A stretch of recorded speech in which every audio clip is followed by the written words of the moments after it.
வேண்டும். அதுக்காக தான் இந்த மானிய கோரிக்கைகளை நாங்கள் நிறைய எழுதி கொடுத்துருக்குறோம். வெட்டு தீர்மானங்கள்லாம் இதை எப்படி தடுத்து நிறுத்த போறீங்க அப்படின்னு அதற்கான விடைகளையும், ஏன்னா அது கிளீன் அப்க்கு மட்டும் பத்தாது, கழிவு நீர் கலக்காம தடுக்கணும்.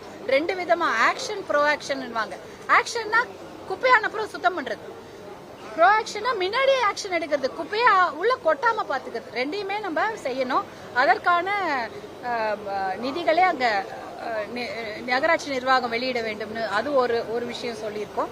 அதே போல தமிழ் வளர்ச்சிக்கு நிறைய திட்டங்களை சொல்லியிருக்காங்க.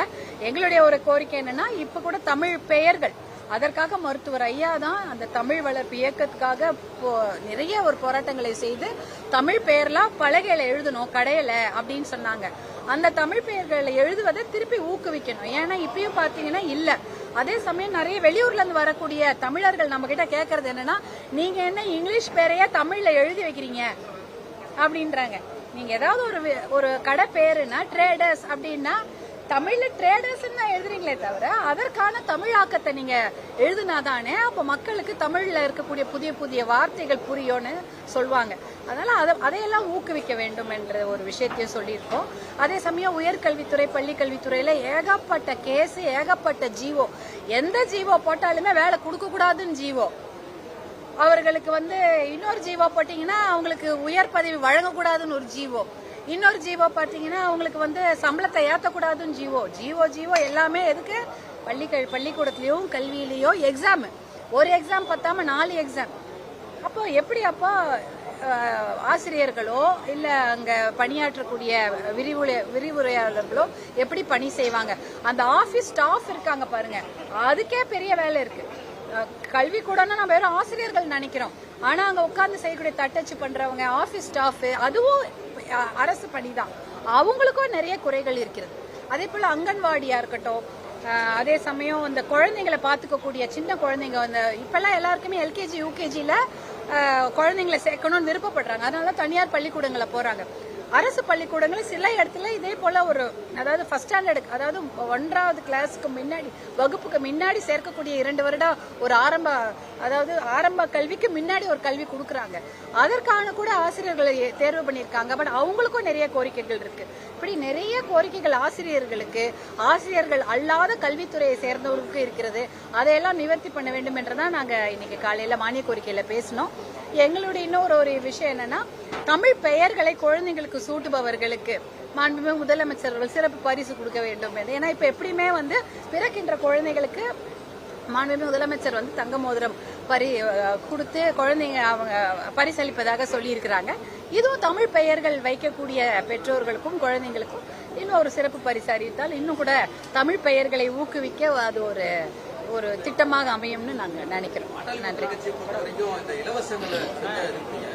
இன்றைய தினத்துல மீண்டும் இந்த பேருந்துகள், கட்டணமில்லா பேருந்துகள் அறிவிப்பு, 3 சிலிண்டர்கள் வங்கி கணக்குல வர வைக்கப்படும், இதெல்லாம் சொல்லிக்கிட்டே இருக்காங்க. தமிழ்நாட்டுடைய கடன் அளவு ஒரு பக்கம் ஏறிட்டே இருக்கு, இன்னொரு பக்கம் இந்த திட்டங்களுக்காக செலவு செஞ்சுக்கிட்டே இருக்கிறது எப்படி பார்க்குது மீண்டும் பாட்டாளி மக்கள் கட்சி?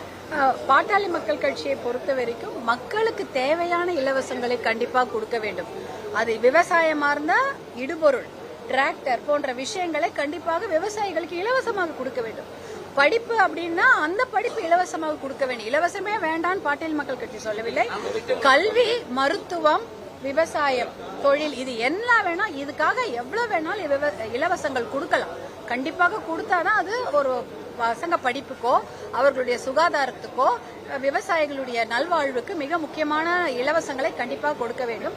இப்ப நீங்க கேக்குறது பேருந்து பயணம் இலவசமாக இருக்கிறது அப்படின்னு சொல்றீங்க.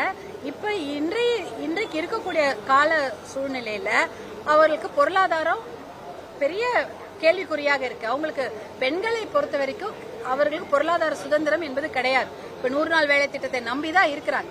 அப்படி இருக்கும்போது அவங்களுக்கு இதெல்லாம் வழங்கப்படுவது பெண்களுக்கான ஒரு நல்ல விஷயமா தான் நான் பாக்குறேன். இப்ப பேருந்துல பெண்கள் இப்போ ஒருத்தரை ஒரு இடத்துல அடைச்சு வைக்க கூடாது, அவங்க நல்லா ஃப்ரீயா போயிட்டு வரணும். அப்படி போனாதான் அவங்க படிப்புக்கோ வேலைக்கோ இல்ல மற்ற வேலைக்கோ அவங்களுக்கு ஒரு எப்படி சொல்றது, ஒரு சுமூகமாக இருக்க வேண்டும் என்பதனால இந்த இலவச பேருந்து பயணத்தை அறிவிச்சிருக்கிறாங்க. ஏற்கனவே இருக்கிற திட்டம் தான்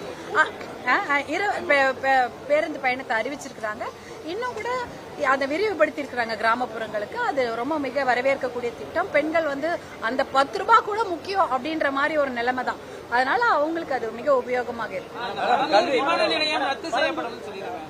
அதை நாங்க முதல்ல இருந்தே பாட்டாளி மக்கள் கட்சி விவசாய நிலங்களை எந்த ஒரு நலத்திட்டங்களுக்காகவும் பிடுங்கக்கூடாது என்பதில் பாட்டாளி மக்கள் கட்சி தொடர்ந்து போராடி கொண்டு வருகிறது. எந்த ஒரு விவசாய நிலங்களையும், அதுவும் 3 போகம் விளையக்கூடிய விவசாய நிலங்கள், அது ஒண்ணுதான் அவங்க வாழ்வாதாரம். அதை பிடுங்கி எந்த ஒரு நலத்திட்டங்கள், ஏன்னா இது நலத்திட்டம்னே சொல்ல முடியாது, சுற்றுச்சூழலுக்கு எதிரான திட்டம் கூட சொல்ல முடியாது. இது எப்படின்னா, நீடித்த வளர்ச்சிக்கான நலத்திட்டங்கள் இருந்தால் அது சுற்றுச்சூழலை கணக்கில் எடுத்துக்கொண்டுதான் செய்ய வேண்டும். அப்போ இது சுற்றுச்சூழலுக்கோ விவசாயத்துக்கோ எதிரான திட்டமாக இருந்தால் அது எந்த ஒரு திட்டமும் தேவையில்லை.